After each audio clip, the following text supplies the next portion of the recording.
People are making apocalypse jokes like there's no tomorrow. Too soon. Hello, and welcome to You've Got to Play This, where we unprofessionally foist our video game special interests upon you and each other. This is a spin-off of the main series for listeners of UnCapt Gaming, and you can find episodes along with the mainline episodes wherever you use for podcasts. I butchered that completely, but you can find us wherever you go for podcasts. I'm your host, Phil, and as ever, I am joined by Lloyd. Hello. How are you all? How are we doing? And Dale. Hi, my name's Dale. How are we all doing? That was really high-pitched, I'm sorry. How dare you. You can find us lurking on Twitter, Instagram, and Facebook at UnCapt Gaming. See even more content on our YouTube channel and join our community on Discord, all of which are linked in the description of this episode. So this first season of You've Got to Play This, we've been diving into the 2013 post-apocalyptic action adventure The Last of Us. And last episode, we'd started the game and got through the kind of opening act, and then we'd gone through Billstown and got a car. And now, as we come into this episode, we start where, after we get in the car, Joel pretty much immediately crashes the thing. Because to be fair, not his fault. And there's not many times that I'll stand up for Joel, but not really his fault. This is one where I will stand up for him. Yes, well, that, we'll mark that down in the history books as a moment. But yeah, so for anyone who's playing along with this as listening, so after Jill and Ellie have like this little heartwarming moment in the car and they listen to music, there's also the funny bit with the Rude magazine. Then we go into Pittsburgh and there's a guy coming towards them wounded and asking for help. But Joel recognizes that he's not hurt, it's all a ruse, and that's when the hunters attack and try and kill and ambush them, and the car crashes, and then you are thrust into the ruins of Pittsburgh and the first attack. So, just kind of jumping straight into the action, really. I don't know if anything you want to say starting off as we take it through this. I'm never going Pittsburgh. If that's how they want to treat you, Right, exactly. When you enter their city, fuck yourselves. Sorry, guys. Like, we're just driving here. Do you know what I'm saying? Just trying to make a living, man. Like, in the same shut boat. up. You know what I'm saying? You know what I mean? Exactly.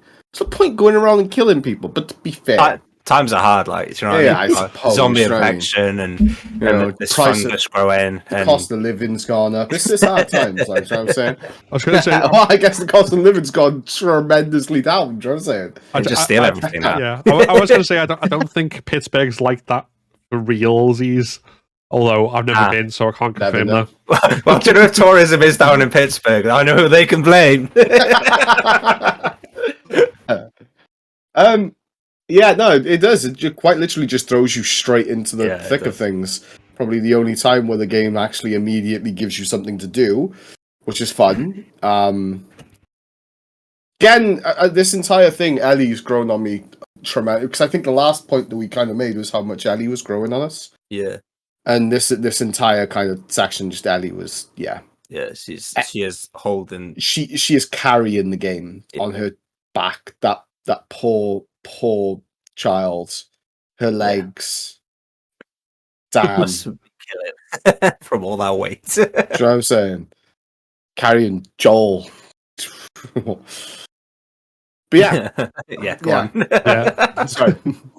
Well, I mean, speaking of Joel, obviously the first kind of fight there, and we have to kill everyone, and then we come inside the like garage, and we find all these corpses laid out that they've been stripped bare, and they've taken them for parts, and we find that's basically how they survive. They anyone who crosses them, they steal their stuff and kill them, and there's a little conversation as they're going up the stairs, like from one of these areas, where Ellie asks, like, "How did you know about this?" And Joel just kind of hints at the past to the end, says, "I've been on both sides." Maybe he was once a bad guy. To which Ellie says, so you killed a lot of innocent people then, and he just sort of goes. I think he just kind of laughs it off and moves on. But I think we know the answer. Yeah, Yes. we're this is the part where we start to go to the outskirts of the outskirts of the outskirts of Joel's personality a bit and his history. No, that's unfair. Probably the outskirts of the outskirts. Let's be honest. Come on. Christ, there's more personality in sandpaper. Like, oh. But yeah, I kind of just expected it, to be honest. Like, there was obviously going to be this kind of like he's not as good as you think he's going to be, sort of thing, and it wasn't. Like, I don't know. I don't really know. Yeah, but I wonder if that's a product of the time. I wonder if that was quite a common thing when this came out. When was this released? 2013 originally. I mean, I don't even know if it's just a common thing at that time. There's, as far as tropes go, I think probably the most popular, post-apocalyptic one is rough man who has done horrible things learns to love again through connection with child. Yeah, this is literally this story. And like, it's not that these stories shouldn't be done, because they are good stories. That's why they're sold loads. It's just, in this case, it's just so predictable constantly. I think there's two things. It's predictable, and then on top of that, it takes so long to get to it that it kind of does. It just doesn't feel rewarding in any sense of the way. Like it like, and yeah, I don't know. It's just, it kind of like you kind of sat there and you're like, he's quite from the off, from like basically when you first see him in the modern day, I guess he's kind of like this gruff, like he wants to keep himself to himself sort of guy, and then he's like Wolverine. Yeah, he's a but like Wolverine's funny.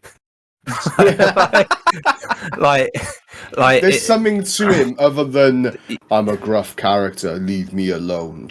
I get what you're saying. There's a bit of like a bit of sass behind him, like, and it's not as much of like this, I'm going to distance myself. I get it, like I do, but like if you're going to try and keep me engaged in a game, like or a story, it's just not gonna like in terms of realism. Yeah, I completely understand it, but like in terms of a story, it just the character.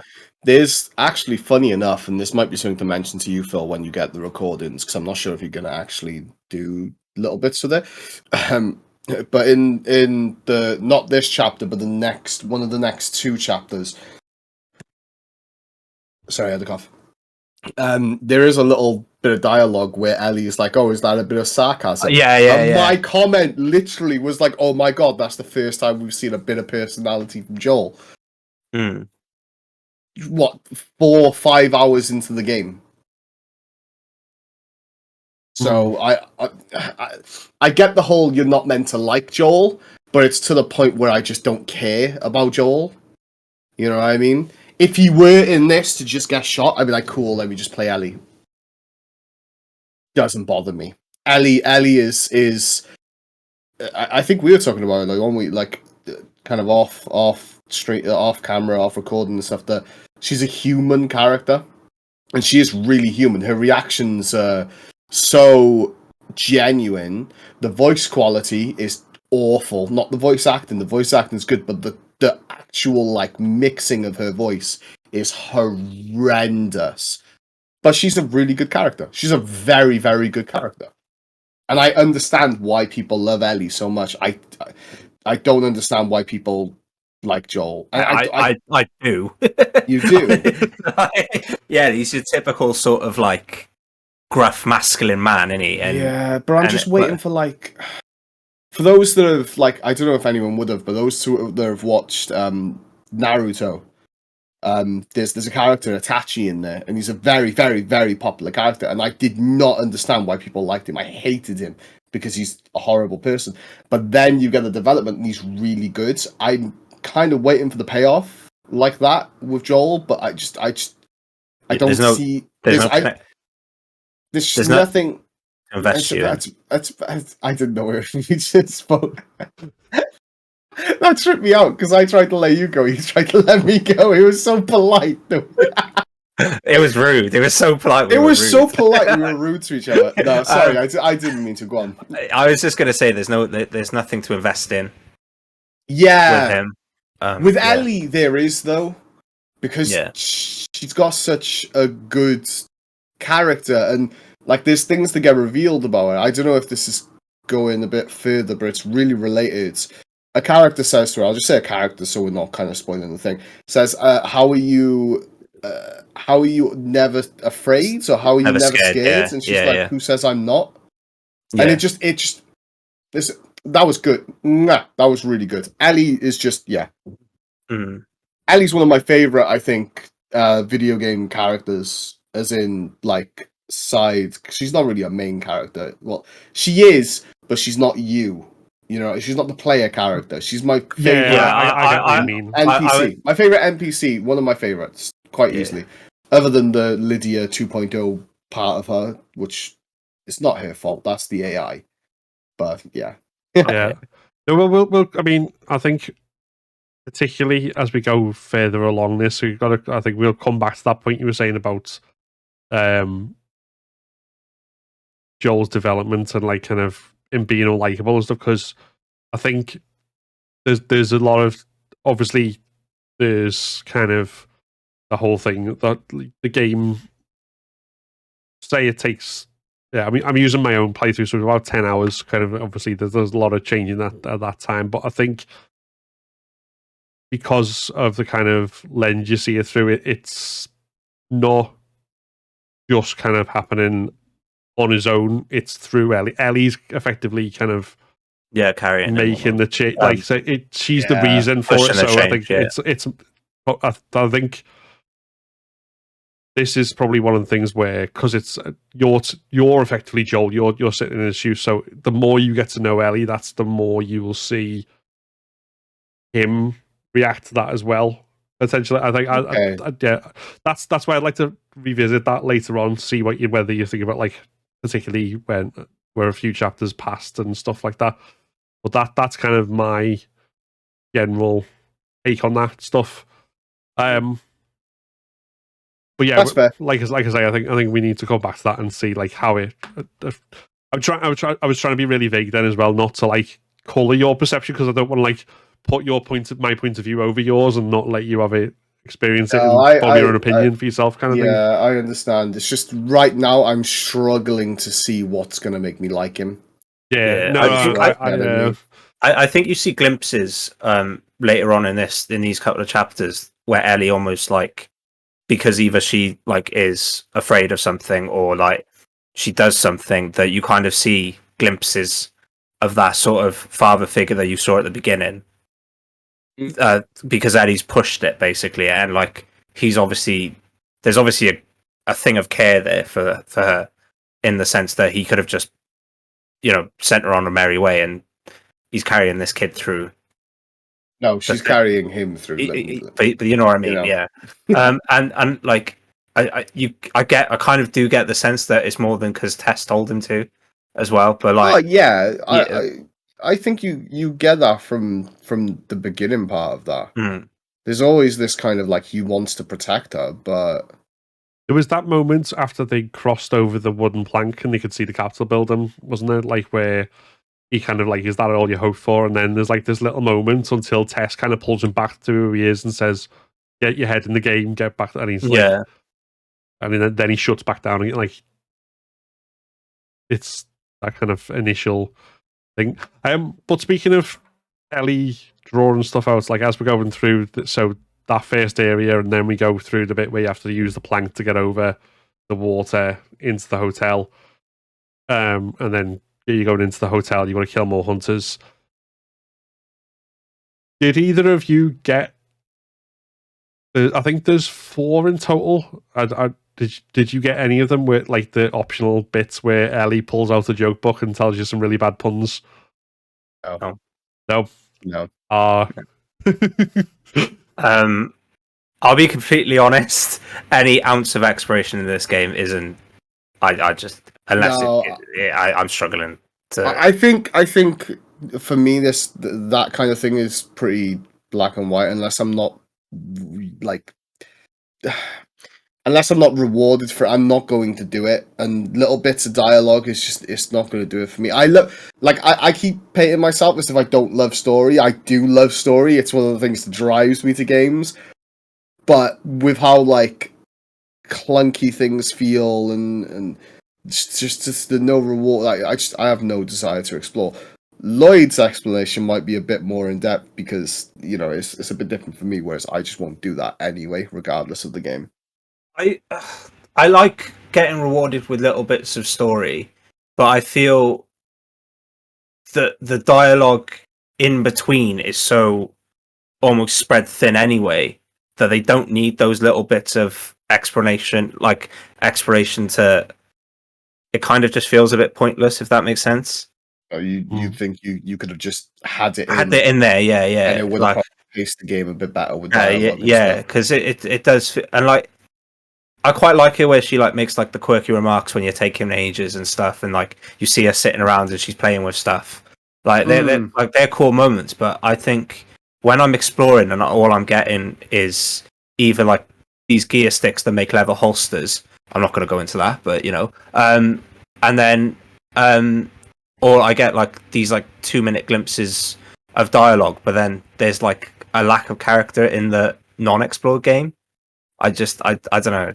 I feel like it could have been better done personally, but yeah, I don't know. Because if you don't get them, I suppose you don't get character stuff, which just like, like let me play the game how I want to play it. Yeah, the best way to describe it is I don't think I should be rewarded with something that I should be getting in the linear game anyway. Yeah, like I think one of the points this kind of brings up is the game wants you to play it as it is designed to be played. Yeah, like I'm not a stealth person. I have no like what. If I don't go stealth, it feels like it spawns more stuff and just things come running at, and it's just so frustrating, especially when you shoot an enemy like 6 times with a shotgun and they don't die and they don't reload or they just put 1 or 2 in you and you fucking bro. I could literally write a essay on how annoying this game from a gameplay standpoint is. Like, oh my god. It just doesn't. And one of the before we recorded this, I finished the last little bit, which was the Suburbs. I'm not going to go into it, but that is a key example of how the game just wants you to play it how it wants you to play it, and you're not allowed any type of freedom in there, which doesn't make sense when you can kind of build your character as you want to. You can have more health. You can stop more sway and be more accurate, which does nothing. Absolutely nothing. And you can, use gear sticks to make it so you can have an extra weapon. Like, it gives you options, the kinds of players you want to play, but not really. It's a facade, and I hate it. I hate it. It's got, the gunplay, the exploration, which feels non-linear. It's obviously a linear game because it's set in levels, but it just wants you to play it as your you have to do stealth, otherwise this is. And I get it. If you don't do stealth, it should be a bit harder. I'm not a stealth player, but I get punished by bad gameplay mechanics, and it just. There's a bit where I went really stealthy and ended up being forced to have an all-out gunfight anyway.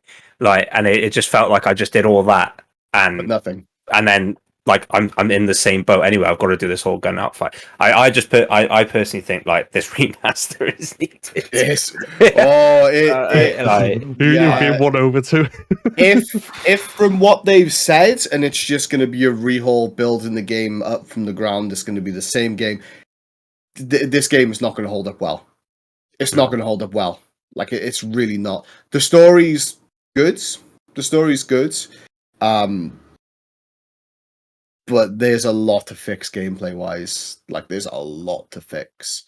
Yeah. And it's Okay, so let's talk about that then. Let's talk about that. I think because I mean just before we go on to that, like just to mention the joke thing. So like I said, we went on a tangent. I get it. I understand where we come from, but I think just to pull it back to that very quickly.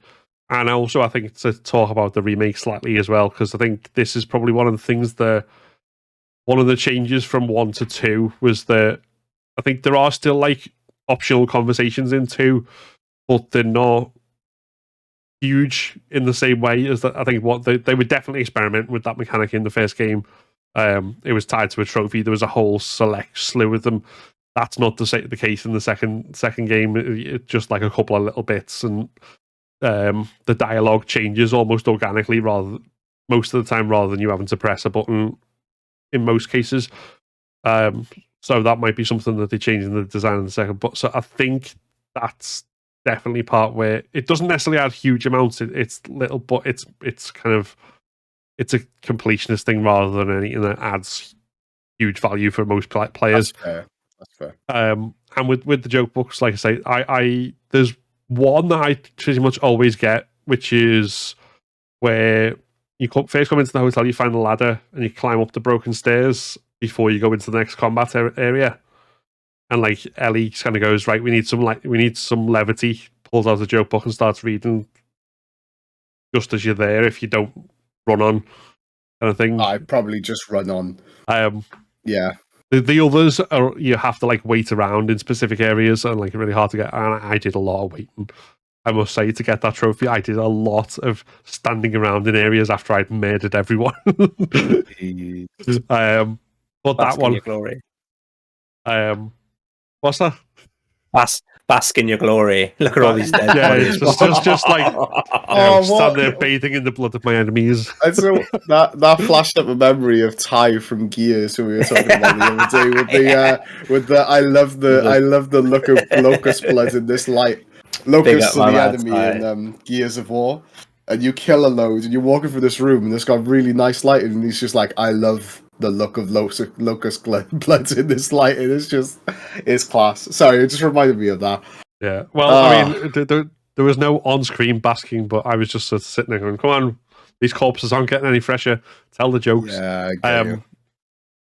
But like I said, there is one, but that it's just like this little, she's got this, it's a pun book, and there's lots of really stupid puns in it, and like you can probably find them on YouTube if you look, but they're like, because some of them are so bad they're good.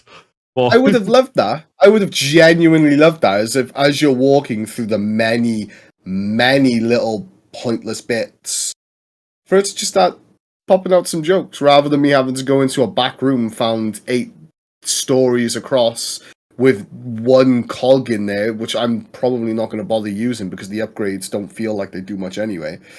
But you know what I mean? Yeah. It would have been nice if it was. It's genuinely getting me interested in playing The Last of Us 2 because I want to see what changes they made.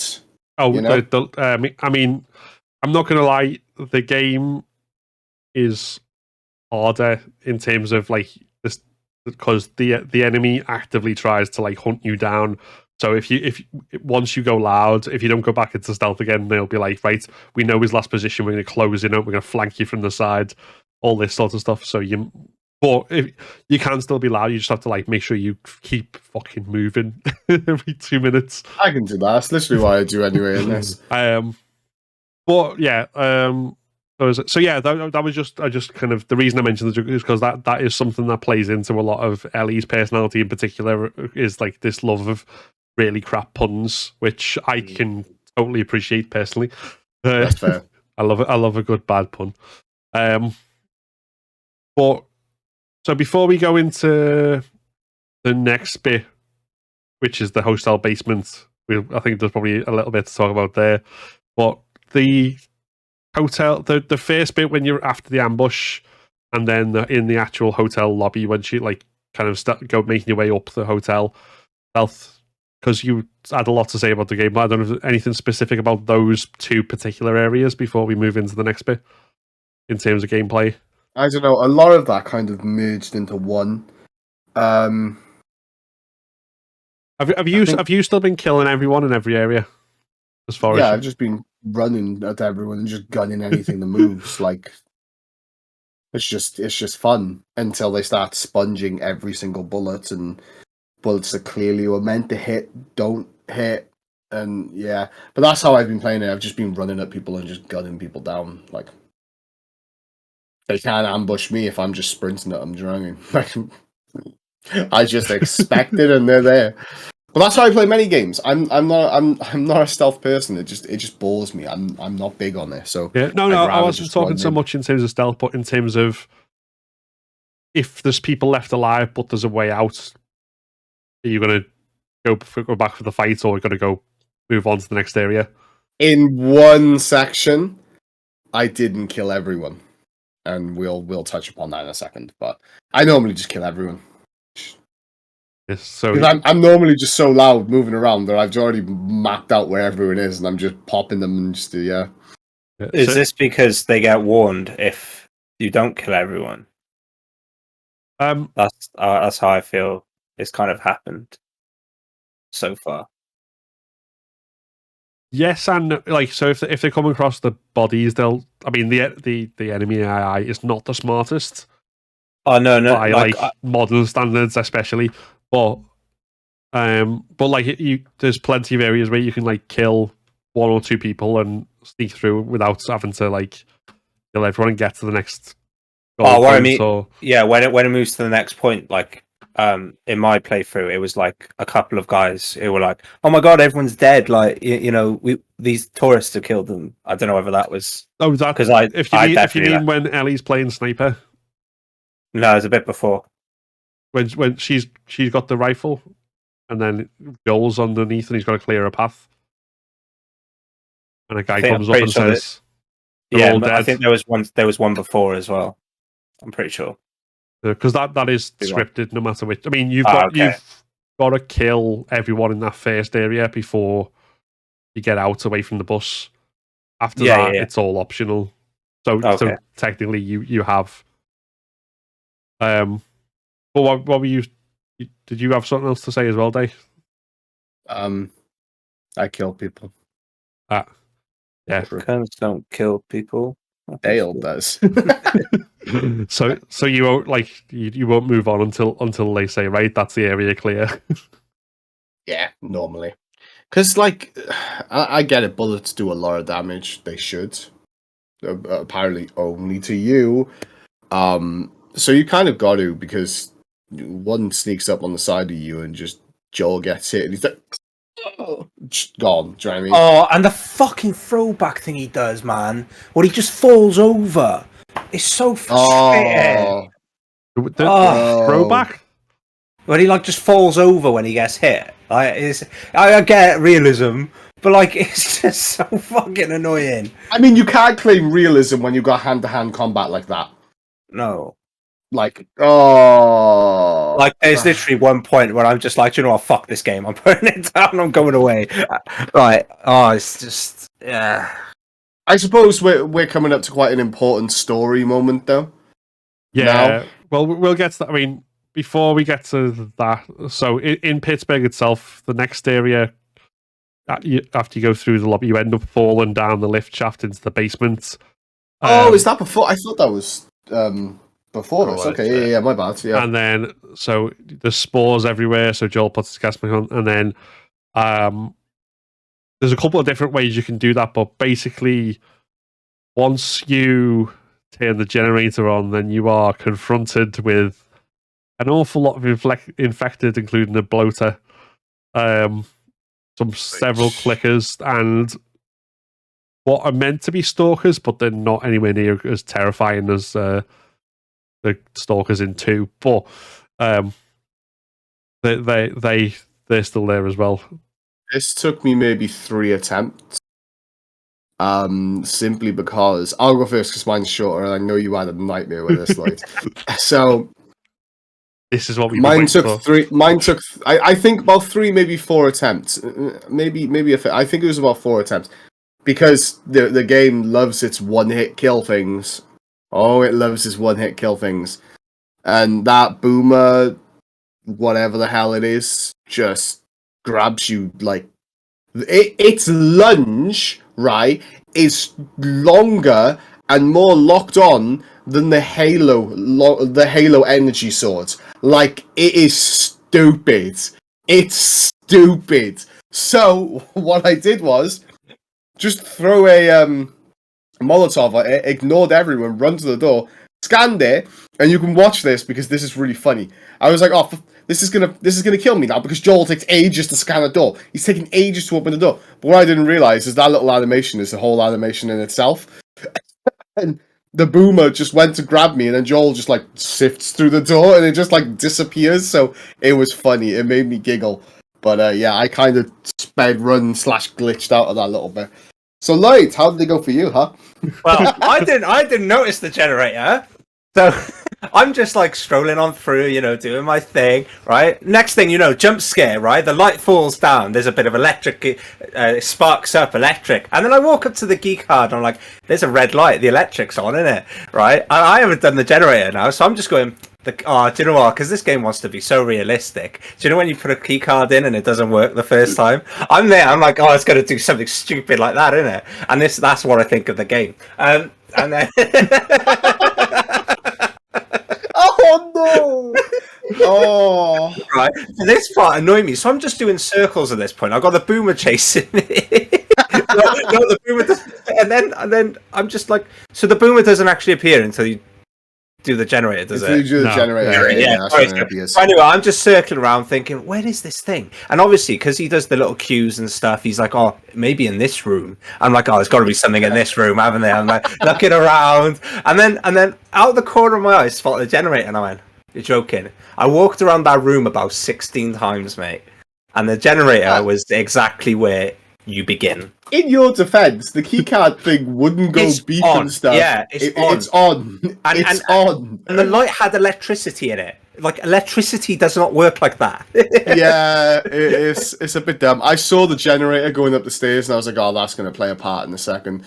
This was actually a really cool little section, though. Genuinely a cool little section. We've ripped the game enough. We should actually give it some props. It's not a bad game. We just get frustrated with it.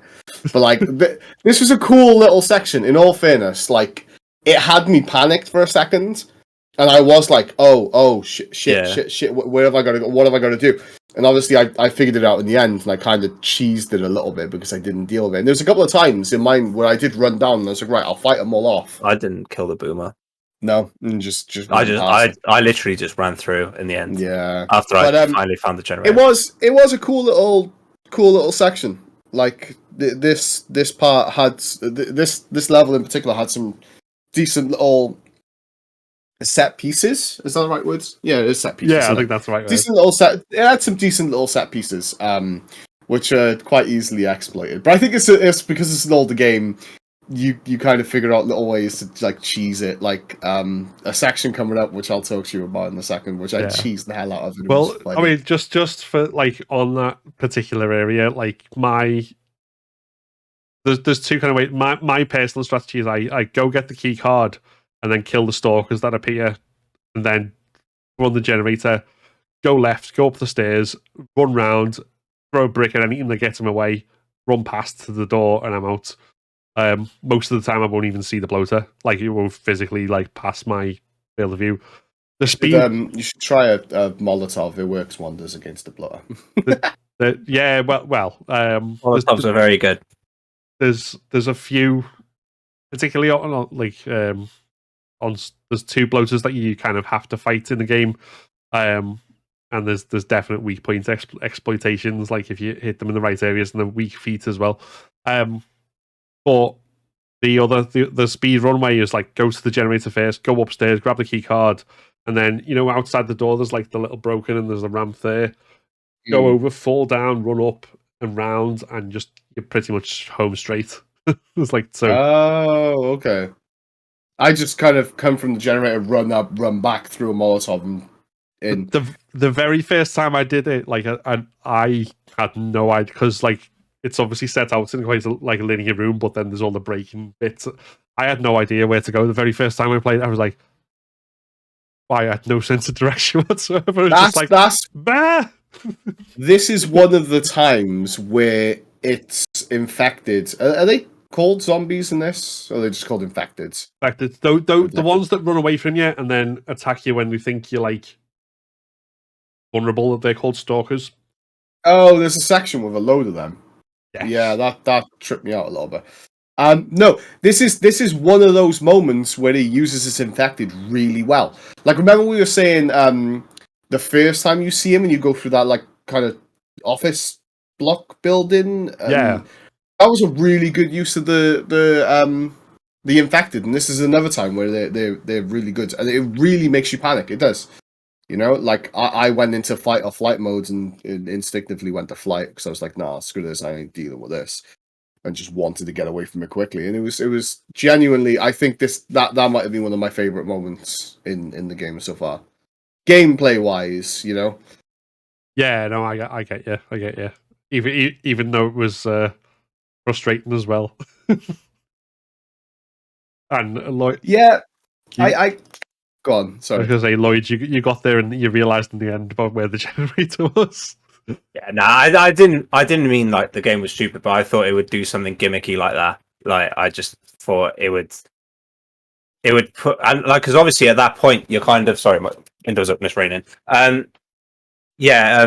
You're not kind of, there's no pressure, so it's like I could just keep going, and like I'm just like, there's no pressure, there's nothing really going on, and then I'm like, me being me, I'm just like, realism, you know, the key cards never worked the first time, and then I was just getting frustrated, and the light was on, it was beeping, and I was just like, you fooled yourself is what happened. But no, Yeah. You played yourself. Yeah, you played yourself. Genuinely, that was, I think, probably, I think even till now, my favorite little section, because it genuinely had me panicked. And I think when the game uses its infected rights, it does really well. Like that first clicker, and when you were in the mansion, and there's the clickers in there. Oh, really well done. Really well done. Still hit clickers. Still think they're used awfully throughout the game, but it was good. Yeah. So from there, we go upstairs. We go through a couple more enemies, and then Joel gets kicked off a ladder, and the guy tries to drown him, only for Ellie to save his life by shooting the guy in the head, which doesn't get the response she was expecting from him. This is where the like kind of flashpoint tension, and he's like sort of understandably, but also being a bit of a dick about it. Like, oh, I don't want to get my head blown off by a damn kid, and then she's sulking after that until you get out to the next area, which is where he kind of makes up for it and gives her the gun and says, "Just so we're clear." Probably my favorite little Joel moment. yeah, I was just gonna say, it's probably this arc is really, this little like mini arc is really well written. as much as we rip on him, I feel that little, like, how he reacted was expected. Yeah, but it worked so well, and her sulking as she did, and then him giving her the gun, like, oh, I shouldn't have done that. I shouldn't have done that. She can handle herself. Which she's been saying to him the entire game. And she proved it. And even though she's been saying it to him, and she kills, I'd imagine I would have been killing the first person, or that we know of. Yeah. I guess. Yeah. Her taking that, because she does take like she takes a second, and like, you see through the facade, like with the whole, why are you not scared? Who says I'm not? That just vanishes for a split second, and then she turns back into herself. And that was a nice little moment. Good little moment. Good little crafted moment. Yeah. And it, like, if I was playing that for the first time and not knowing what was going to happen, I think I would have actually been a bit panicked, because he just, like, no matter how hard he tried, he just wasn't winning that fight. And like, I wouldn't have expected Ellie to pick up the gun, even the way she did. So I don't know. Yeah, I didn't. I genuinely didn't expect Ellie to shoot him. No, I thought you were going to somehow, like, Joel was going to have like 8 minutes underwater and be suddenly Aquaman, and then grab the gun and like raw and shoot him. But no, it in hindsight is predictable, but at the time it wasn't predictable for me. You know what I mean? And I guess hindsight's 2020. Like, you probably should have seen it coming. I think there are moments so far where you're just kind of like, I should have expected it, but I didn't. Yeah, like with the key cards. And the generator being in the corner. Yeah, I mean, I think that thing with I think that thing with expectations as well, though, is like if things can be predictable because that's the only way they can play out, but it can feel bad if it's performed badly and told badly, whereas it feels good if it's. And sometimes it plays out the way that you expect because that's the best way.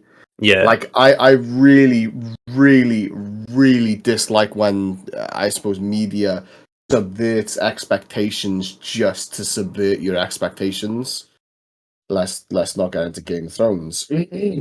No, let's not. Let's not get into either of those. But I really dislike that, and it really does an injustice to the consumer, like the player or the viewer, you know. So yeah, it those moments are predictable going into the game. If you just told me the characters, I could have told you that those moments were going to happen.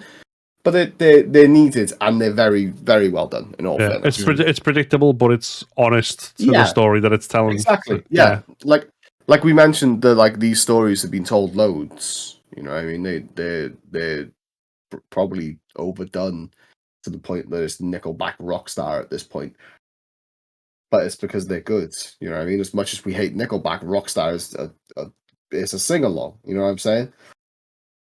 There's a comparison there that intellectually makes sense, and I just can't swing it right Nickelback's kind of a guilty pleasure, man, so I'm just going to stay quiet. And That's fair, man. No, listen, you enjoy your shit. Yeah, you know what I'm saying? The dark castle, the dark arts, the dark arts. Well, replace the sleep. Is he down?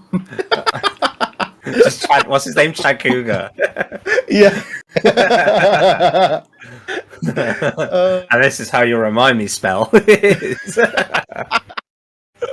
Sorry, go on. Yeah, my bad.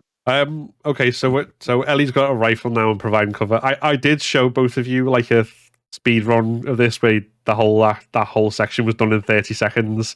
I'm guessing it wasn't 30 seconds for you guys. Oh my! This section was one of the most annoying because of the inconsistencies of how many bullets it takes to kill, and actually how bad the bullet reg and the aiming system is. Oh my days! Oh my days! Yeah, no. It was nice to see Ellie killing people though and sniping people. That was cool. That was pretty cool. You know what I'm saying? When she did it, you know, every 2.5 minutes, I suppose. Yeah, well, I mean, she can't play the game for you, so. I mean, there's AI and NPCs that help you and maybe carry the game a little bit, and then there's NPCs that literally do nothing but get in the way, and that's Lydia and that's Ellie. No, that's Bill. Actually, no. Lydia comes up a bit because she actually is useful in that she carries items. Ellie picks up items there. Now and again. Like, she's probably given me one med kit and I didn't even realise she gave it to me. Oh, she does it for me quite a bit. She's like, here you are, Joel, here you are, Joel, here you are, Joel, here you are, Joel, here you are, Joel, Joel. I'm just like, yeah, okay, cool, Ellie. I don't want any more stuff. My Ellie, backpack's too full. my Ellie hates Joel more than I do. I'm like, can you not see I've got 2 rifles currently strapped made out of cogs? And, like to my backpack. Sorry, games are stupid. Leather cogs, Lloyd. Leather cogs. God. The year 2030 or whatever it is just mad. The things you could do. Yeah, I mean, obviously game logic fully applies to this. Yeah, no, this isn't a slight on The Last of Us. No, this is just me being an idiot. I was going to say, I should also probably point out like it's not they're not all cogs. They're like spare parts you find. You can. So yeah, but none of them are leather, are they? No. I mean, it's like I say, it's still fully game logic. But I just really like want the to idea of like a clockwork holster. Yeah, and pills make you stronger. Like, okay. Well, if you find random pills in the toilet that have been lying around for the 20 don't years pick since the them up. apocalypse, Don't take them. and you take them, then you will definitely be stronger for at least a while. They'll probably do what that increased aiming does. Absolutely nothing. Nothing. I am so annoyed that I wasted like upgrade points on that. That was just I was like, yo, the aiming's really bad. If I pop it into it, it's gonna make it a little bit better. Does it? I'm not even gonna swear. Sorry. Yeah, I think. I mean, it is very bad and very slow, even when you like notch the sensitivity up to maximum. But you know the way it's like the little circle rather than a dot. I think it. And again, I'm guessing here because I'm terrible at aiming anyway, so I have nothing to judge this by. But I think it makes like the margin of error within that, so it's more likely to be center than it is to be like off slightly from there. No, Possibly. Literally, that circle is the entirety of someone's head when I'm aiming at them, and I shoot it, and they just go. Oh, frustrating. But then again, this is us probably being spoiled by like futuristic like shit. Actually, no, because the Gears games come out like probably earlier than this, and that shooting is great. So yeah, it can't be forgiven. Basically, Druckmann, don't make a shooter. Don't make it. Naughty Dog, don't. Just don't bother. Like, you clearly don't know what you're doing, but they're making a multiplayer third-person shooter game. So, nah. All right, next point before Dale cracks. Come on. Sorry. The shooting and the mechanics really are grind. But it's probably because it's an older game. You know, it really grinds those gears that you use to make. Don't, Phil! You're gonna start him off again, and then it's gonna lead to me kicking off. Anyway, the shooting mechanics aside, we get so once Ellie's now got a pistol, you move through, kill some more people, and then you've got a whole section where you've got to escape from a truck with a gun turret on the top. And I can see Lloyd has thoughts. I don't understand what you found frustrating about it. It's just run. No, that's what I did. But wait, is this the bit where it first comes up? Yeah. So once, you like, okay, yeah, no, the truck itself was easy, like it was fine, but this bit like kind of annoyed me a bit because it was doing what you said earlier, where it kind of I snuck through the whole thing, and then I got into the other inside on the other side, and this one guy just like randomly sprints across, and he's like, "Oh my god, everyone! It's Joel! Look what we got! My friend's coming to join us. Let's all shoot at him!" And then I'm like, "I've just worked my ass off to sneak from there to there to there, and now I've got to be in an open gunfight anyway because Usain Bolt's just sprint across the map." And apparently, I've never ever had that happen to me. Yeah, because you just run through it. I know. You are the Usain Bolt. Yeah. Do you know when you play stealth games, you're like, "Oh my lord, I hope they don't see us. Oh my lord, I hope they don't see us." Mine's, "I hope they saw me. I hope they saw me. I am coming. Goodbye." But yeah, the tank was easy. Like that wasn't a problem. I was just sprint through it. Yeah, because it kind of once you're over the other side and you go into alerts, then you get guided to like run away from it. I'm pointing over here as if this makes it. You run away from it and like up the stairs, and then you're like climbing across the rooftops to get away from it, which is obviously scripted, but gives you that sense of peril. And then you jump through a window, and someone gets into a fight with you, but it turns out it's not a bad guy. Is it not a bad guy? Henry is and it his not? little Because brother Sam. I thought he was his dad until Lloyd corrected me because I really didn't pay attention. Yeah, couple of things. Why is he waiting there? Why is he just like stood by a window like 4 foot and just be like, someone's going to sneak through this very specific window, and then and like it just makes no sense to me. And then like Joel's beating the shit out of him, and he's just like, "I don't think he's a bad guy," and then Ellie's like, "I don't think he's a bad guy." And he's like, it's like Martha, isn't it? It's like, "Why'd you say that name? Why'd you say that name?" Oh my lord, Joel could literally be Batman. God, he's got the same personality. But yeah, like that bit just made I just looked confused. I was confused at that bit, but game logic, story logic. I think that's more just a convenience for convenience sake. Yeah. Do you know what I mean? But no, I didn't bat an eye. I just wanted to shoot them both and carry on with my day. I'm not going to lie to you. They do it for you anyway. Spoilers.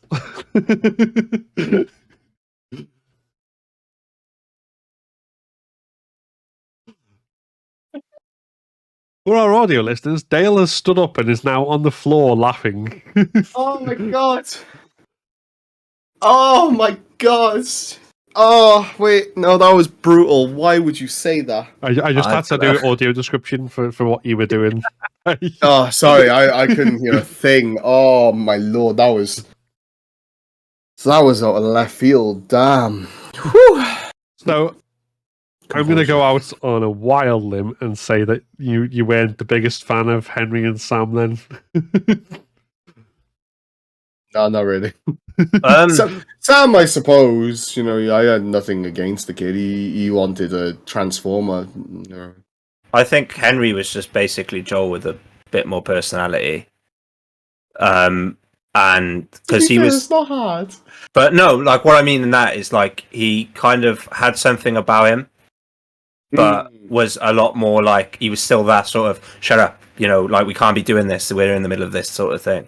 But yeah, there was a bit more about him. Like there's one scene I quite like towards the end of this bit, with him and Joel, which is cool. I didn't mind him. I thought Sam was pretty like the relationship between Sam and Ellie. Yeah, I like in this part was cool. That was really I thought it was really well done. I liked, especially in the sewers. Like that was it was good. I like the how old are you? I'm 14. And he's like, oh yeah, I'm close. Yeah, and Henry's like, like, 40 now. Are you? Are you? 40 it now. Was, it was quite funny. Yeah, I think their relationship is really good. Yeah. Sam and Henry. Because I don't like Henry. I don't think he does. He probably got in your way a couple of times. That's probably why you don't like it. No, it's because he left you. Yeah, left you to die, and then meets up with you. It was like, oh, yes, what's happening, guys? No. He left Joel to die and would have taken Ellie with him, but as he said himself, I left you to survive, and you did. Yeah. Oh, did he say that? I wasn't paying attention to him. But yeah, like I mean, just on him as a like AI partner. That first bit when you like kind of after you go through the toy store and then he tells Sam off about picking up the transformer, and then there's like 3 guys outside. Like every time I played that, no matter what I've done, I've either by stealth or by chucking a bomb or whatever killed all 3 of them, and no one else has lifted a finger. And then Henry just goes, "We did it. Not bad, old timer." Like, yeah, thanks. Can we talk about the toy as well? Why didn't it let you pick it up? Like the one moment Joel could have been a good guy, didn't let you do it. Because Joel is against fun. I mean, I know why. Like why? That would have been so cool if you picked it up. You could have given it to him if you didn't. But that's actually a good little bit of optional story that you could get rewarded with a little bit of dialogue for doing a thing other than walking in a room halfway across the map. Because it's literally because it's guiding you. It's literally the point is there. I like stood by that toy for about half hour and be like, "Well, I gotta pick it up." I think it would have been a little optional bit of story. But when you remake the game, reimagine. Oh no, I don't think they're going to reimagine. People kick off for some reason. But yeah, I think that would have been a really, really good opportunity for a little bit of optional story dialogue. Yeah, now that you point it out, I think it's a big opportunity missed. Like it wouldn't impact the story. It wouldn't impact his personality that much. It would have just been Ellie gives it to him later, really. And like that's just a throwaway little thing. There's no impact to it. You know what I mean? So no, I agree with you. Man, I should be a game dev. You should. make sure you get your aiming system good. You know what I mean? Just don't have one. Or bullets make sense. Do you know what I'm saying?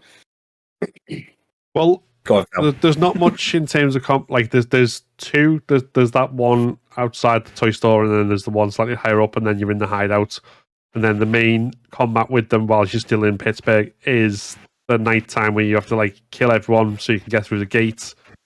And then after that, the truck comes, and then because the ladder breaks, they leave Henry and Sam leave Joel behind, and Ellie jumps down with them, and then you've got to kind of run to the point where you jump off the bridge into the water. So first of all, the gameplay on that before we get to the story. You probably don't want to hear my opinions.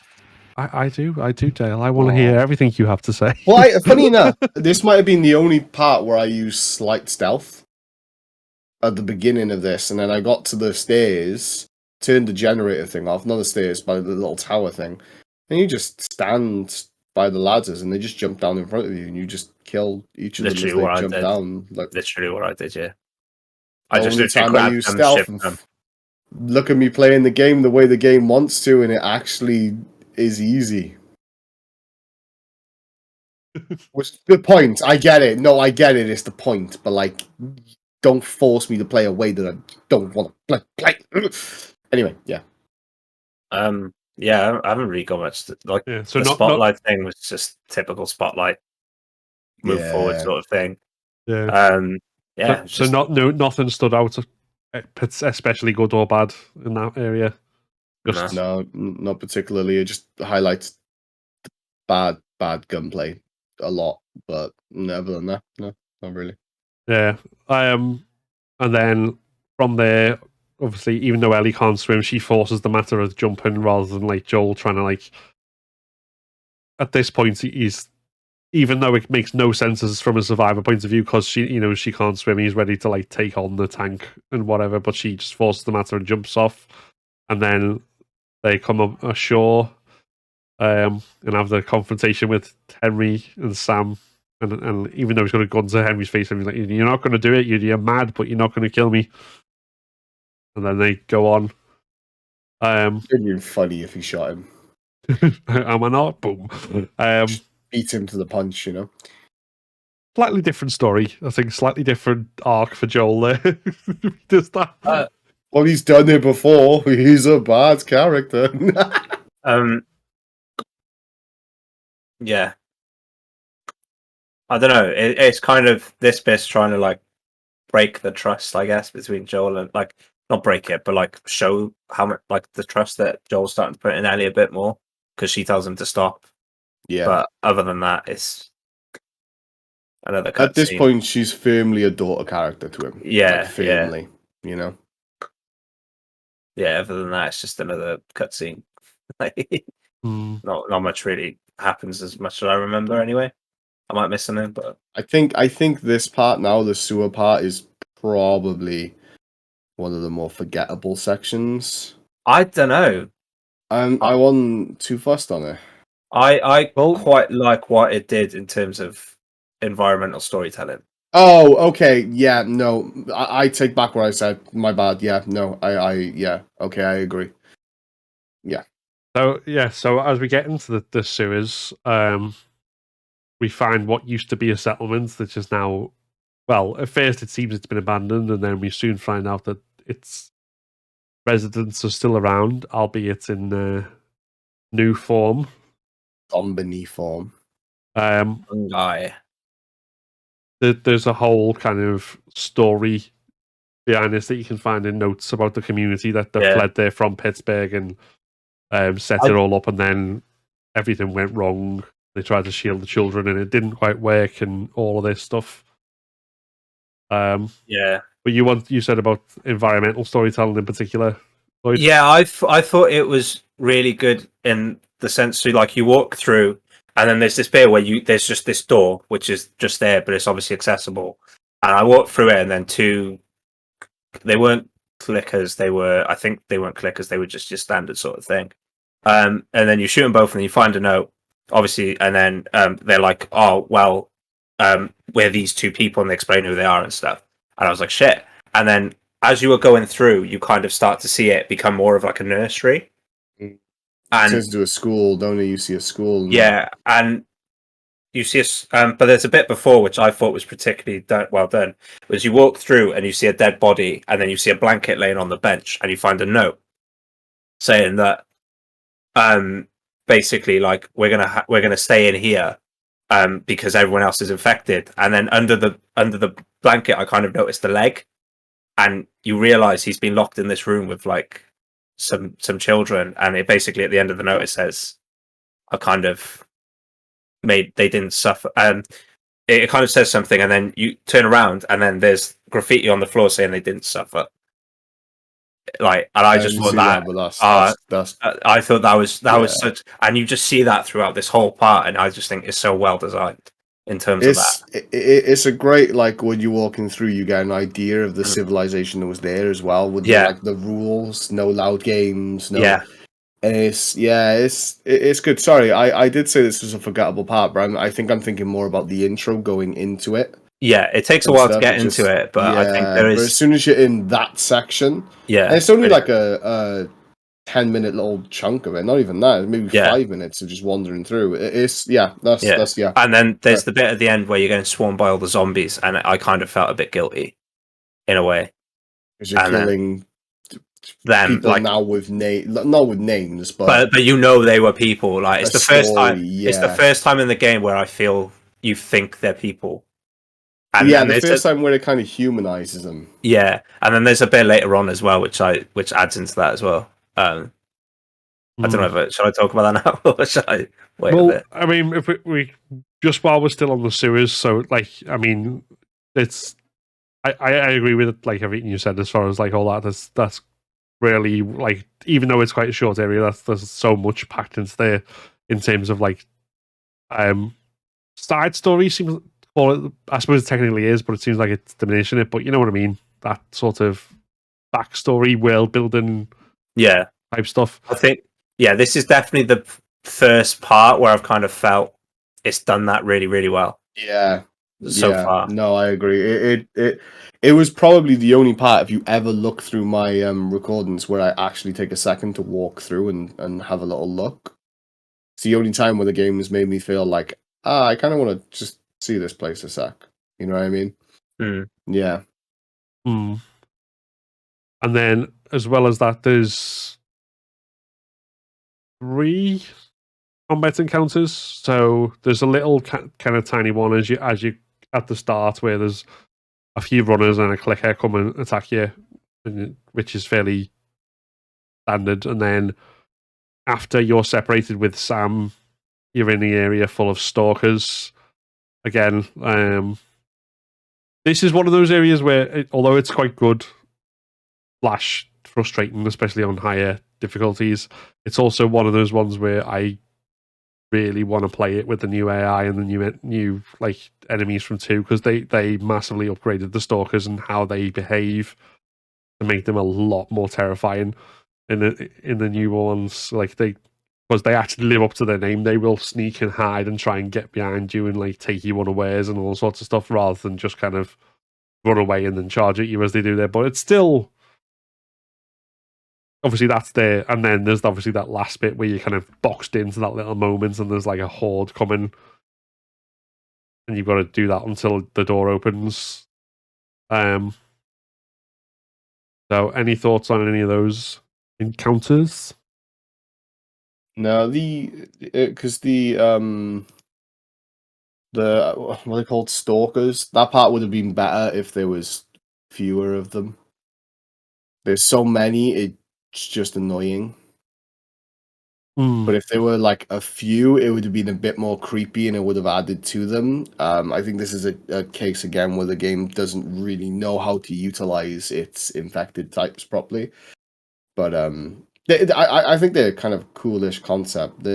I guess they're more fleshed out in The Last of Us 2, like you were saying. But it feels like there was like one of those ones they kind of had there, but they'd not really iterated on it properly until later on. Which is why they only showed up twice. What they were doing, and there's a moment where you can see me in the recording noticing what they're doing, I'm even in the recording like, this is just annoying. Like, it just would have been so much better if there was maybe 3 in there, and like you could hear the noises echoing, and you kind of have to figure out where they were. That would have been so much better, because that area is kind of set up like that. Because there's so many different pillars and so many little things that they can hide behind. It would have been really cool. But because they just flood it, it's just annoying more than anything. Yeah, I think the other thing is that when you first arrive, they like just kind of patrol like normal runners or humans until they see you, and then they start hiding rather than being hiding straight away, which is yeah, will take you by surprise more. Yeah, I think I quite like Dale's idea with fewer with this one. It's a good time where like fewer is better. Even if there was like 2 or 3 in there, and just like you could have the noises just echoing from different places, and it would have just been so much better. If you like made a wrong move or something, yeah, they would have got you from that rather than. But again, I think that could be down to the AI at the time, maybe. Yeah, and funnily enough, they're one of the ones that would have benefited from being a one-hit kill. Hmm. In that little scenario, they would have been. It would have made it a lot harder, A, and B, they would have been more of a threat. You know? Yeah. And what about the kind of like last bit at the end when you're boxed in and there's like 2 waves? Oh, irritating. It's because clickers are just so frustratingly random and so frustratingly just the fact that they're one-hit kill and they're putting everything is annoying. Like, I honestly am so annoyed because they're so wasted. I honestly think clickers are so wasted in this. They would have been so cool if they have done them differently. But yeah, that's my 2 cents on the clickers.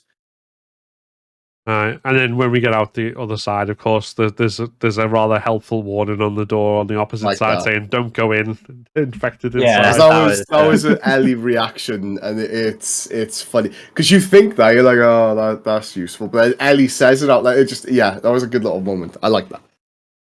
And then we do get a little bit of a breather space before the next encounter because we walk through the little. There's 2 streets of suburbs. You can explore the houses if you want, or you can just march through. But there's a couple of kind of areas where you see a couple of things. So there's a little conversation about ice cream mans and like so that was cool. How strange a concept it is if it's not something you've grown up with. But again, I think that is a perfect example of where those optional conversations are well done because they're in your line of sight rather than you going off to find them. They're not a collectible in that sense. Yeah, I don't think they should be treated as a collectible. I stopped to listen to that conversation because it was interesting, and you're like, oh, okay, cool, I like this. And then what else was there? There was obviously the big graffiti saying "We will shoot on sight," and they talk about the way it was initially after the outbreak and all the stuff there, and then there's some wild dogs as well. But I tried my hardest not to kill the dogs. I didn't kill the dogs. I didn't kill the dogs. Good I boy. missed a big section of this because I just run through the first house and then jump down. So I missed the conversation about how things were. Yeah, I mean, to be honest, most of that I think is mainly to kind of give you a chance to resupply or whatever else if you go through the houses. There is also a little bit where there's a dartboard and Ellie and Sam are playing darts and like talking and stuff, and then after they kind of move on, you can go over to the darts and if you press triangle, Joel picks it up and throws it, and it goes completely west of the dartboard and lands in the wall. Oh, I didn't see that. No. Which is like, yeah, that's an accurate reflection of how I aim on this game. That's the accurate reflection of the aiming in the game, not how you aim. Yeah, he must have saw a small circle going in front of him, like the little white. Oh, jeez. Yeah, and then when we jump down, then we are pinned down behind a car by a sniper, who then Joel has to try and get an angle on. So, which I'm physically getting annoyed just thinking about this part. So, do you want to talk us through how you played this bit then? This was one of the worst assigned sections of the entire game so far. It was awful. Because he says to them, make a distraction, I'm going around. They do nothing.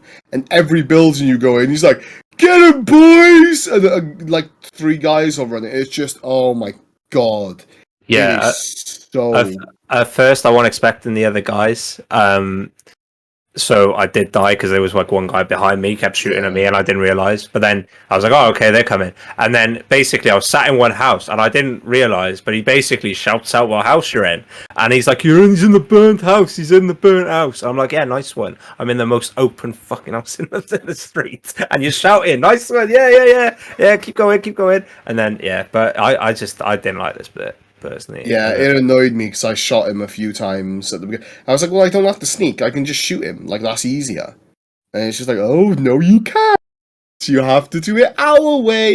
And it's another example where non-allowing player choice makes a very, very bad section. Because he hits, like, all of his bullets. And they're constant. And it is so frustrating. Because I'm guessing you kind of got to use smokes to dart between, but then that just uses up precious resources that you can't really get much of, and then you're like forced into these like little stupid, like when you got out onto the left by the burnt house and there was like the bunch of guys, that was just no, sorry.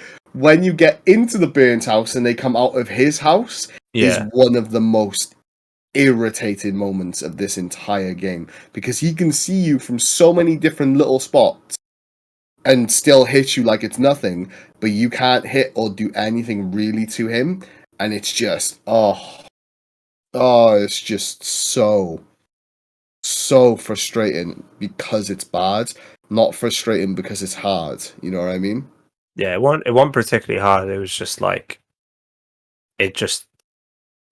it was just kind of, because obviously then when you get to the burnt house, there's like 6 of them in front of you, and the shot, and then it's like the inconsistency of bullets, like I said to you about the headshot thing as well. Like it's such an annoying little part, and I don't know. I feel there's parts which amplify how bad the gunplay is. Yeah, and it could have been a good section if maybe it was more he was darting around on the outskirts and you had to kind of predict where he was going to go and hit him, or if you could take a shot and kill him, this entire section would have been so much quicker, so less painless, made so much more sense, and just have been so much better. Like, it goes from a great storytelling moment to probably actually the worst section of gameplay I played. Easily. And but you did get through though in the end. I did, yeah. Like by gritting your teeth. Like the amount, like funny enough, I did flick through this part a little bit when we think, and the amount you can hear in my voice that I am just not having fun. I'm just not having fun, and I can imagine on the harder difficulties that being just that could be. I reckon that's like a game-ending moment.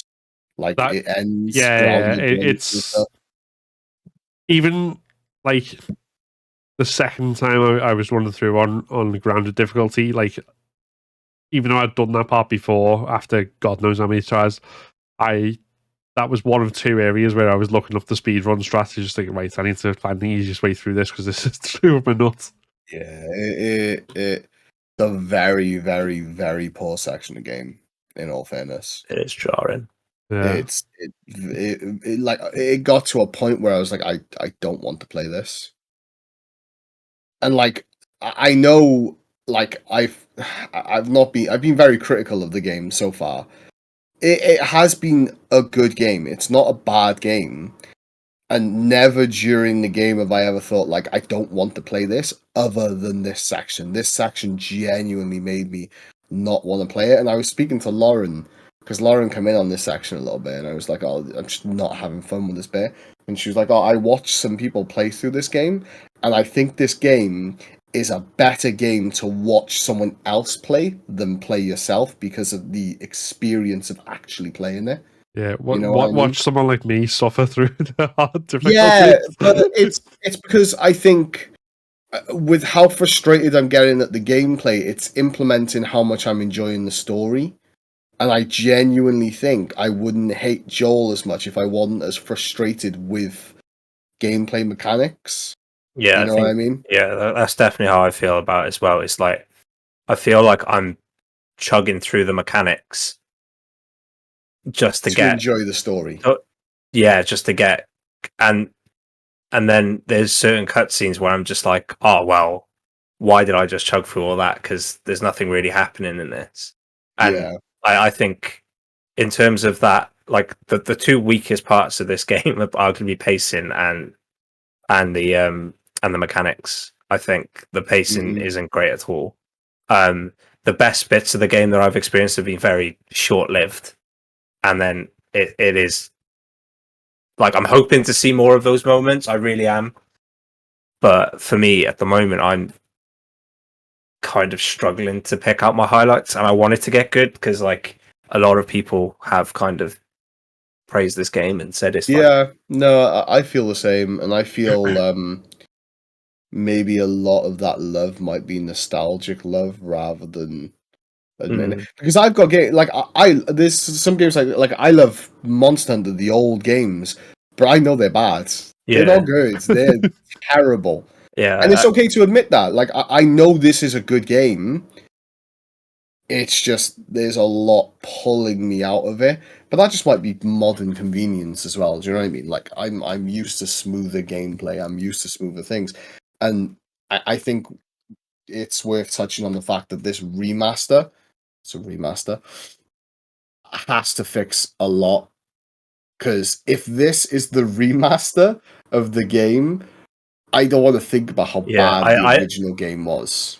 Being honest, like I think this game falls to the victim of that generational gap between the Xbox and the PS3. Yeah. The PS4, sorry, and the PS3. Yeah. I think because that is arguably one of the biggest jumps we've had in generations in terms of graphic gameplay, and this definitely falls victim to that. The original came out like right at the end of the PS3 lifespan, and then that's one of the reasons he did the remasters because the PS4 was fresh out, and then well, that too, I'm sure, but like like the controls, even like things like accessing the backpack and stuff would have been clunkier in the PS3 version. I've not played it, so I don't know. Okay, I was just because I obviously I don't know because I can't say, but I do feel it's fallen victim to that in a way, even with the remaster, because the remaster wouldn't have changed the gameplay mechanics that much. No, I think it was literally like controls and the graphics kind of being and adding upscaled to the controller, which I think to this day might be one of the most pointless things ever. Like I still to this day do not understand why that was even like I don't like genuinely why you could have done little things with it. I don't know. But the only thing that it does is make the sound of a torch going on and on. Can I be completely honest about the PlayStation controller? People have a moan about Nintendo being gimmicky. I think this is it's arguably one of the most gimmicky controllers. And I feel like all I do in this podcast is bitch and moan, and I try to be as positive, but I'm being like honest that I just think it like there's that one, and I don't know what it does, but you just kind of have to like tap it or something, and I just don't get what it does. It keeps telling me to do it, and I'm just like, what? Why? There's buttons. It's not making me move. Yeah, I don't want to. That's where if you've got the flashlight on, and then as you're walking through, it'll start blinking out. For the batteries. And then you have to People actually use the flashlight because I only ever use it to flick it on and off when I'm getting like bored of walking. I was just, do you do you just like have the like settings up so everything's bright every area? No, I haven't touched any settings in this game, like genuinely. Oh, I did try to remap some buttons, but you can't do that on this generation. Like, I still don't know how to properly reload my gun. I don't know how to press reload. fire without aiming. Is that how? Yeah. Is that seriously how you reload the gun? Yeah. Don't, because God. That's the other thing, right? And I haven't said this, but Phil's just reminded me. The amount of times I forget the buttons in between gameplay is horrific. So at the beginning, you'll literally just see me for about half hour going, is it right one to... Is it right L1 to reload? I learned how to do the listening when I was playing it last time, and then this time I still don't know how to actually do it. But because there's no like if you go into the control, like if you go into control, there's normally no control map. Like, oh, this does this does that. Yeah. There's none of that. Like, I think the only thing you can actually do on that one is swap the 1 and 2 rounds, so it like so you can fire with the front ones instead of the back ones. Yeah, I guess there's an accessibility thing for that. But that'll again, the new version, going by what was available in 2, should have. I mean, well, the PS5 has full control remapping anyway, because on the actual console itself. But I think you can still do it in individual games as well, so you don't have to remap the whole controller on the console every time you switch a game. Because I was trying to look for that reload button, and if it's genuinely firing without aiming, which should just be firing without aiming, it just, oh my Jesus. If that's actually it, I'm going to turn the game on now and try reloading the gun. If that's it, I am so pissed. I am so mad. It generally is. Yeah, because in like Uncharted, you've got a blind fire, but Uncharted's not a stealth game; it's a third-person shooter. So, like, you could just go. In like every game. I have. Do you know how many times I've pressed that button by accident in Uncharted? Though, like, you fired off random shots that would definitely like ruin any. Just be like, there he is. He's firing off random shots again. Get him. What makes me laugh is because I don't think the triggers are particularly well done on the controllers. They feel really just easy to press down. And if you get to a point where you're walking with Joel and you press the left trigger down, like it's like a fraction. It's the funniest thing because he literally just goes, and it just makes me laugh every time that I do it. It just it's heartwarming. Yeah, I don't even remember what it's like to hold a PS4 controller because I've got my adaptive triggers and still don't know what they do. The adaptive trigger is basically so it, like you have to press harder to hold down for auto fire or for whatever things. It's better than the PS4 one anyway. I know that much. I've got one of them as well. It's got one of them as well. This is the dawn of controllers. I'm sorry. That's a good controller. You know what? I was listening to the Flank, which is a COD podcast, and they were talking about how durable the Xbox 360 controllers were. Yeah, bro. Like they were saying, like back then you didn't have paddles on the back of your controller. So like if you look at mine, for like comp shooters, having paddles on the back is quite needed unless you play claw. So unless you play like this, if you play like this, you don't need them. But that hurts, and I can't play like that. So I put paddles on the back. And they were saying that they remember the first event was a PlayStation event for Black Ops, the first Black Ops, and a guy come around with a bag full of scuffs to give them all out to them, and they were Xbox controllers. And they were saying, like, I bet you if I go into my little box, find that, dig that out, it'll work perfectly. Like, it'll work perfectly. The Xbox One controllers are awful. They just break. Just break. They just break. Yeah, but that's like phones, isn't it? Like the Nokia 3310 compared to like any modern phone. I guess especially Apple phones. The mass production as well. Yeah. But the reason that we're talking around in circles obviously is because we're just trying to avoid getting to the end of this and the sad bits coming up. But before we do, once you get past the sniper, you kill the sniper, you get to take control of the sniper rifle as... We just not talk about it. Yeah, let's just skip this bit because I'd it's just... rather not talk about it. No, is that a? Oh, it's just it was. Oh, it's so bad that Lloyd's internet has crapped out in protest. He looked high for a second then. Are we back? Am I back? Am I back? Yeah. Yeah. No. It just felt it was a clunky bit. It just like the whole thing of, and it was like so long, but between Joel when like it was like he forgot to reload because he'd stay in the scope for about 5 minutes and then be like, "Oh yeah, I need to reload." So I'm like getting ready for my next shot, and I was just like, "Oh, it's just no." And I'm pretty sure he's gone again. Yeah. Hold on, I think this might be. Are you back? I'm back. Yeah, I'm back. That's what's going on. Dear listeners, periodically Lloyd just freezes so we can just see his face in really fun, contorted poses. I think everyone's streaming films downstairs. My internet's been really bad the past couple of days, so I do apologise. Well, you know, I'm sure we'll get floods of complaints on how dare Lloyd's internet be bad. But Welsh networks for you, mate. Yeah. Should we just draw a line under the sniper section and just say best not revisited? Just if you can like play this game with a chapter select, just ignore that entire section. It is not good.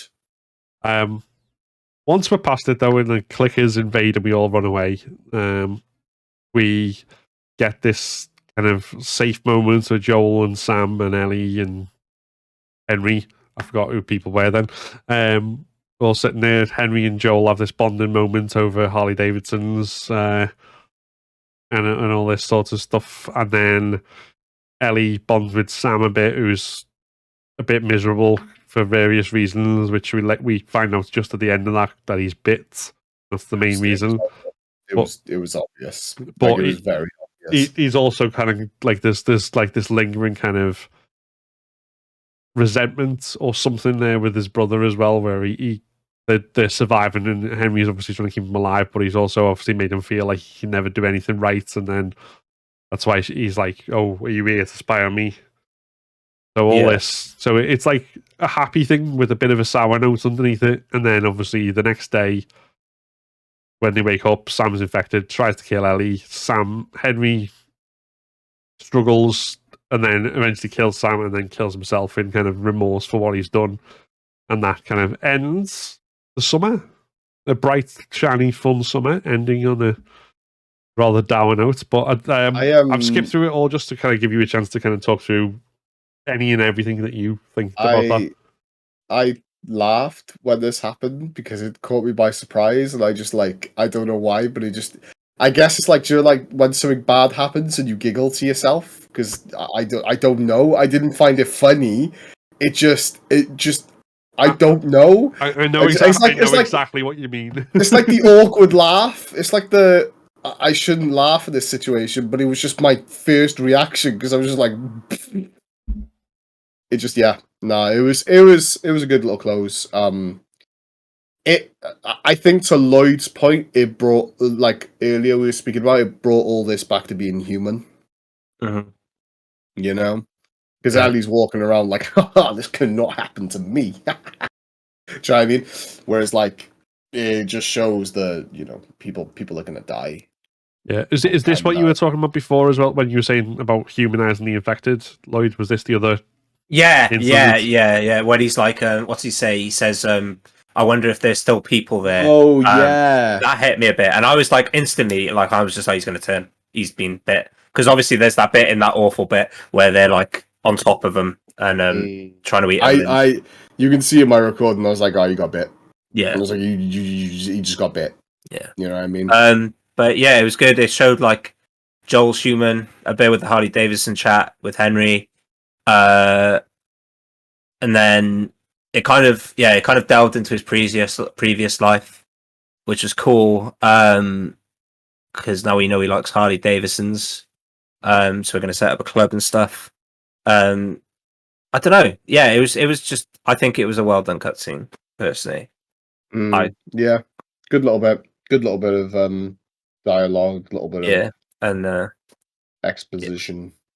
But other than that, yeah, it's just annoying that a really good like cutscene is shadowed by such a bad moment, like a bad moment. Well, I guess it is with the the deaths, but like I'm on about the bad moment beforehand. The frustrating. Yeah, Yeah. I get Yeah.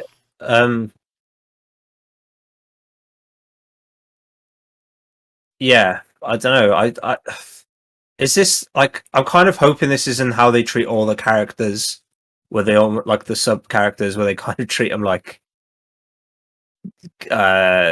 one just chapter like you have them, and then just and then boom, they either die or yeah, because like I kind of like what Walking Dead did with stuff where they'd kind of disappear and then show up later on and stuff. Like it would have been cool if Henry and Sam survived, and then in like number 2, they Ellie sees save them. you Yeah, randomly, and you're like, oh look, it's them, they're back. yeah. I'm kind of hoping because like obviously we've seen a lot, and I get the whole thing. People are going to die, and I don't want plot armor, but at the same time, I don't want everyone to die.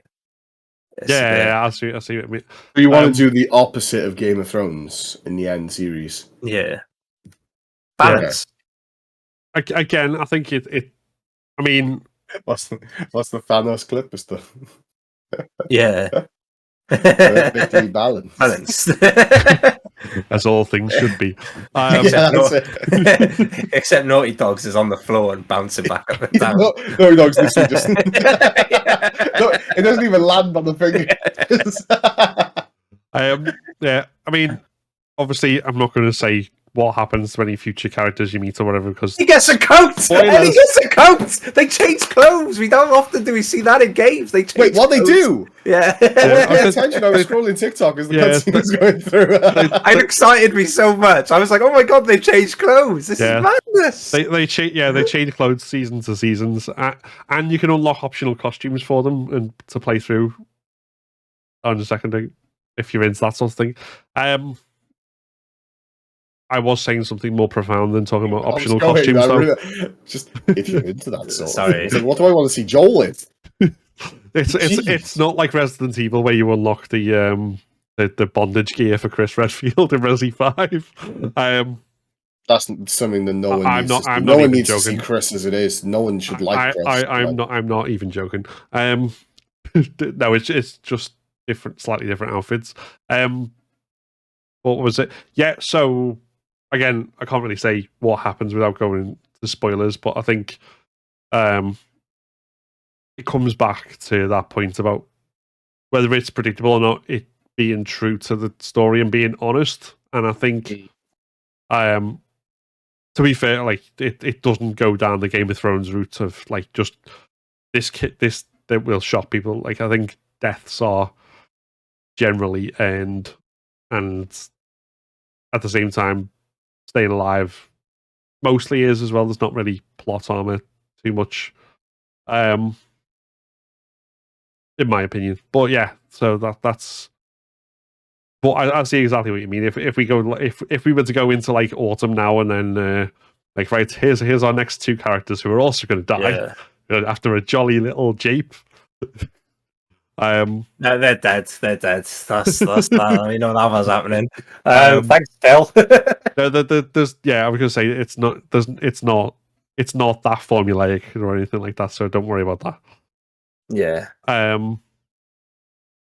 But yeah, so that brings us to the end of summer. So that's kind of seems to be where I think in the initial episode we kind of went through to Billstown. That was effectively. Although Billstown was a bit more you're properly into the action and stuff, that was still effectively the tutorial section of the game. And then you've kind of now it's like this is the first proper chapter, I suppose. If you want to look at it that way. So where we're up to, A, thoughts on Pittsburgh and the sewers and everything as a whole, and B, thoughts on the game as a whole so far. If you can separate those two things. The sewers are good. Sewers were good. I'm sorry that I said the sewers were forgettable. I'm thinking more the intro part until you get into that little civilization bit. Yeah. You were right about that. Pittsburgh was just a cluster. Yeah. My opinions are getting massively dragged down. Yeah, this Unfortunately. entire section just shows how bad the gameplay is. You know, for me anyway, that's what's getting me. The Ellie development, I'm loving. Joel's still a fucking wet paper towel. Yeah. And I feel yeah, we're getting somewhere with him though. yeah, I feel like he's something's gonna have to happen. It's like that Itachi thing I said from Naruto that everyone loves him Yeah. for a reason, and I imagine I'm gonna end up seeing that soon. But there's no way that I'm comparing Itachi to Joel though, because Joel there's no comparison to how complex and good Itachi is. So any Naruto fans in here, don't come at me. Itachi is still God. I'm not getting into that discussion. Joel's not even like let's not. Joel's a good character. He, Well, he is doing that. Absolutely come at him. I mean, you can. I'm joking. I'm joking. It depends what Itachi is sending at me. Is it ill Itachi? No, he'd still kill me. I'm not gonna lie. There's no. You could chop off both his legs and all of his arms, and he'd still kill me. Like there's just. I say all of his arms. He's only got 2 arms. He's like a human. But, That's also all of his arms. I suppose, but it made it sound like there were more than 2 arms. I don't know how this has turned into an Itachi conversation. But yeah, I'm just wheeling in from Dale there. Thank you. I was going on a tangent and I couldn't grab myself. Yeah, Ellie's holding her up. I kind of, like I said, I hope they don't get everyone off because I think, yeah, I would like to see some character development from other characters later on and stuff. Because I'm not getting any attachment with anyone really, and like I think that's the thing with this sort of genre is you need to like that's what The Walking Dead did very well. It kind of made you attached to the characters, made you feel something for them, and it was like they had all these like little dramas going on and stuff, and it was really cool. But like if they're just gonna go, oh, he got bitten again, oh, there we go, like here's a interesting proposition then, Lloyd, because one of the things that I think have salted my taste is where people are calling it like a masterpiece. But how would you rate the game so far? If we don't do rating systems or rating thing, but how would you rate the game so far? Gameplay, I think, would be like 0.5 and 1, being completely honest. Like I really don't like the gameplay in this. Story, I'd give 5 or 6. Character development, kind of overall, maybe like a 5. Oh, okay. 6. I don't know. It's hard, man. I'd give it a 4.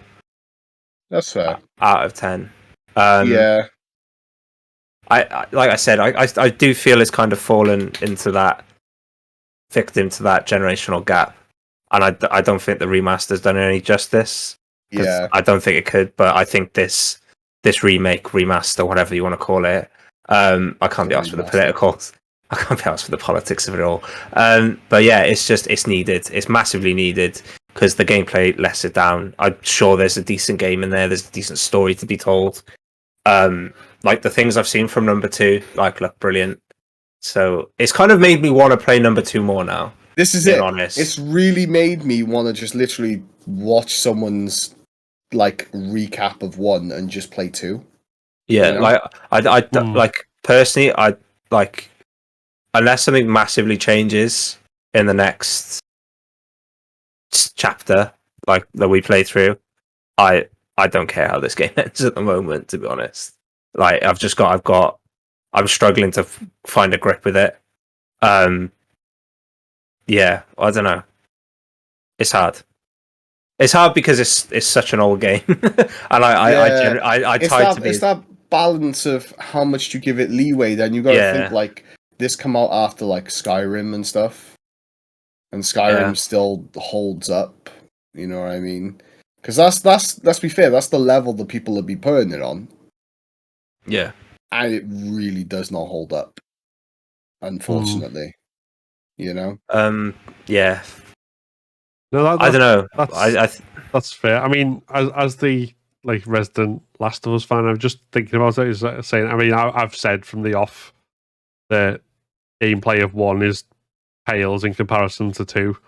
And that's why I'm so excited for 2, is because even though you're a huge lover of the game, you accept that. It's like, for example, The Office. Like, I love The Office so much. It's so good. The US one, by the way. But even I'd say, like, even I'd skip season 1. yeah, Like, season 1's just not good. because season I 1 don't know was trying to be Ricky Gervais's Office. I don't know how it got aired for a second season, but thank whatever that it actually he did. Do you know what I mean? But I think that's a good comparison. Is I think this might be a game just to watch someone play and then play number 2. You know what I mean? Yeah. Yeah. I mean, like, unfortunately, we wouldn't get a podcast out of that. No, that's fair, and I feel quite bad that we are ripping into the game as much. Yeah. I do feel a little bad, but I'm doing it out of a place of love. yeah, I don't think anything that we've said's been unfair. Maybe towards Joel a bit. Yeah, maybe towards Joel. Let's find out what he did for the coffee before we get all annoyed about it. Is that 1 or 2? That's a meme in there somewhere, a meme with the fan base, I think. It's a GIF or a GIF, Lloyd, I don't know. Get on the wavelengths, do you know what I'm saying? Yeah. Anyway, that's from 2. It's a meme from 2, but it's not a spoiler. I don't know. I don't know whether it classes as 1 or not. But we'll yeah. No, and this is the other. There's coffee machines. He goes and speaks to the coffee machine, and I was like, "Oh, there's a coffee machine." I get that. I'd cry over coffee. Yeah. I genuinely have a cry over coffee. Like, no, I was like, "Oh, it's gonna be the coffee meme," and it wasn't the coffee meme. Yeah, it was just where he goes, I miss coffee. Coffee, yeah. I miss coffee. I'd only had one this morning, Joel. Mate. But do you know what I mean? Do you know when you finish a cup of coffee, I start missing it then? Yeah, it's just like I need another one. And your mum's like, "That's your 7th in an hour," and I'm like, "I know." So Here's a question to end it out on then, before we wrap things up and everything, and because we've given our verdict on the gameplay and everything so far. So forget what Joel did for the coffee. Post-apocalypse, 20 years later, coffee is all but gone. What would you do for the coffee? I'd be dead. Like, I'd give up. I'd be like, "What's the point, man?" Well, it wouldn't happen because the first thing that I'm stockpiling is not food; it's coffee. Yeah, can't function. You're gonna see me in a survival situation, just literally pinging like, "Oh my god!" Do you know if I don't have coffee, I would sleep through the apocalypse. That's how bad it is. Right? Wake up and there's military everywhere. Like, whoa, what's going on? Whoa! I have to say though, I imagine Dale less stockpiling coffee, more stockpiling like Pink Lucozade and Monster. Oh, I'd be lethal if it was just me with Pink Lucozade. Jesus, that thing hits me like 3 coffees. It's so good. Best Lucozade. I had that Caribbean Crush tonight when we went. That was nice. I don't think I'd pick it up unless Pink Lucozade was out. You know what I mean? Well, that's what we need instead of pills. If this all ever comes to pass, instead of finding random pills, drinks. which they probably won't do anything good for you. No, they don't do anything to you anyway. Oh yeah, they'll have expired by then, won't they? So no, I mean the upgrades are negligible. I was more thinking in real life, if you found a bunch of 20-year-old pills on the toilet and took them. To be fair, why are they on the toilet? Well, that's when you go into a bathroom and there's pills or whatever. I mean, drugs are expensive. You know what I mean?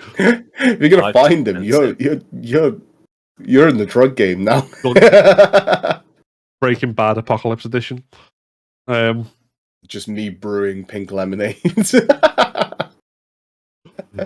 Pouring pink dye onto lemonade. Yeah. Just you being like, "Are you okay?" Just throwing things out the window. It's not the same. It tastes like Lidl version. Yeah. I'm not knocking Lidl, man, but yeah, you know. So, any final thoughts either on what's been so far or where we're going next, or anything before we wrap things up? Lloyd, they've got a coat and he's got a flannel shirt, so I'm happy that they've changed clothes. Here for flannel. It's healthy. They're showing hygiene. Dale has a flannel shirt. Dale's ready to cosplay as Joel. He just needs to grow the beard and. Yeah, to Might be a while Last of then. Us, I think to Last of Us fans just know that our criticism and hatred is out of a place of love. We know it's a good game, just not mechanically. I wouldn't have called what you've. It'd be hatred. good. I just like the fact that you chose to use that word, though. You said, "Hey, our hatred is from a place of love." It wasn't really hate. I didn't think so. I wasn't sitting here going, "Why are you trashing this thing I love?" Yeah, just everything sucks about this game, man. I'm just gonna go cry in the corner. No, it's fine. So yeah, I think on that really surreal note, that's it for this week's episode. So obviously the main podcast is on hiatus for the moment. So the next episode. Dale. Can I round the episode off with a question when you get to the end? Could you just chime me in? Of course, I will chime you in. So, there we go. There will be a question for Dale. Stay tuned. Don't click off the episode just yet. Next episode of You Gotta Play This, we will be going through the fall season if you're an American, or autumn if you're anywhere else in the world. And seeing what further adventures befall Joel and Ellie. Don't forget that every episode of You've Got to Play This and UnCapt Gaming's general podcast can be found on your favourite podcasting service or on our YouTube channel, where you can also find additional content like reviews, previews, commentary, and more. Check the links in the description for all of this, and to find us on social media, and to join our Discord server, because we are everywhere, and you should join us. Thank you very much for listening. Dale, what's your question? What would you do for the coffee? Tell us, until we see you next time, wherever you find us on social media, tell us what you do for the coffee. Thank you very much. Bye-bye. Toodaloo. Toodaloo. Toodaloo.